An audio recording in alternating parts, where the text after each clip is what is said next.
Hello guys and welcome to another video. Today I'm going to be unboxing the Invicta 14381.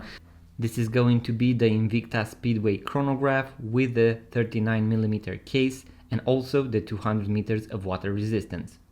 In the past I have already purchased the maybe renowned, let's say most popular Invicta Pro Diver Automatic with also the 200 meters water resistance, and I was curious about the quartz version as well. So let's unwrap it first. I really like the fact that it also came with the classic yellow Invicta Pro Diver case. I really find these watch boxes to be very good quality, especially if you want to store your watches, to use them for transporting your watches. So this is going to be very useful compared to, let's say, other entry-level under $100 watches out there. So here we have the Invicta Chronograph, as you can see right here. It is a very well-known design of the Rolex Daytona. As you can see, that is why it is also named the Speedway. And let's also see inside the box. Here we have something else, not quite sure what that is. I do not see any booklet here, only the warranty card. Let's see the other one as well, if this one had a booklet or not. So no, the same thing here. But something that I can see right off the bat is that this one is going to be less heavy compared to the other one. So the steel on this one is going to be easier to the wrist, so maybe either not as high quality as the previous models, or maybe it is going to have a different steel alloy. That is why it's going to feel easier when you try to weigh it. So when it comes to the dimensions, we have a 39mm case and the 13mm thickness. It weighs around 146 grams, so that is quite little, let's say, for this type of watch with the chronograph. But something that we need to take into consideration is that this one has the quartz movement, whereas the other one has the automatic one, so the NH35A movement. I'm going to peel everything off and we are going to have a look at the watch. Here we have the classic yellow Invicta sticker. So let's take it off. And now I'm going to remove all of these stickers. Some of them will be done off camera because this is going to take a lot. But as you can see, the watch looks amazing. So guys, I removed all the stickers from the front, the back, the clasp, and also the bracelet. As you can see, it has the same finishing as the automatic Pro Diver. So you have a mix of polished and brushed finishings. You can see here on the bracelet as well. So we have this middle part polished. Here we have the brushed finishing. I like the fact that you also have screw down pushers. So this is going to be a true diver's watch. Now let's go through all the specs of the watch, and then I'm going to also give you my first impressions and tell you what I like, or maybe if there's something that I don't like about this particular model. So the case diameter of this particular model is going to be 39mm, but you have bigger models as well. We have a case thickness of 13mm, so it is not so thick given the fact that we have a quartz movement.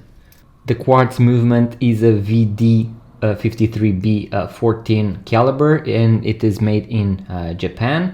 We have the AG6 or the 371 watch battery type. I'm also going to do a battery replacement video, link in the description box below in case that is something that you are interested in. The total weight of this particular model is going to be 146 grams. After looking at both of these watches for about 5 minutes, I would say that both of them have the same materials, the same finishing. As you can see, the brush, the polished, even the same bracelet. This one feels a lot heavier because it has the automatic movement, so the NH35A movement. This is going to be really cool for those that are looking for an Invicta Pro Diver Automatic.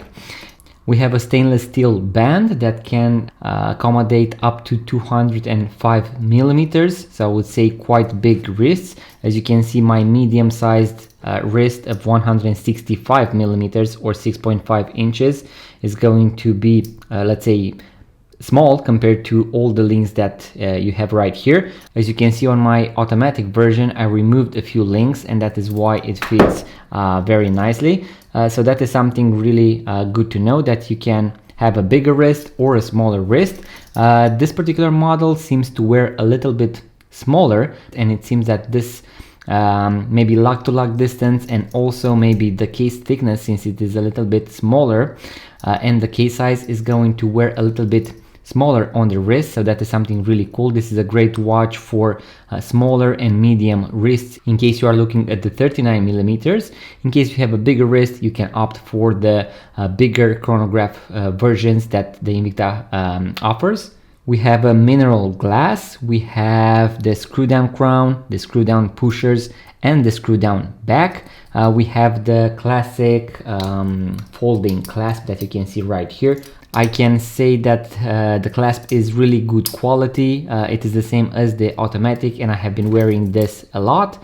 And as you can see, it is in immaculate condition, so it is very easy to open, and it is also going to be very secure, since you have this fold over safety clasp. That is something that I really like about it. As I mentioned, we have the screw down back, and something that I see on this particular model that I did not see on the automatic version is that we have Invicta also written on the inner part of the bracelet. So as you can see, each of these links is also signed Invicta. We have once again Invicta on the back, Invicta on the crown. We also have Invicta on the side, Invicta on the dial, and on this particular model you can see that we do not have the Invicta logo on the seconds hand. So as you can see right here, we have the Mercedes hour marker, and we have an Invicta logo there as well. For those of you that are looking for a budget chronograph watch that can actually withstand up to 200 meters, this is a great option that you can go and find under $100. That is going to be something really, really cool.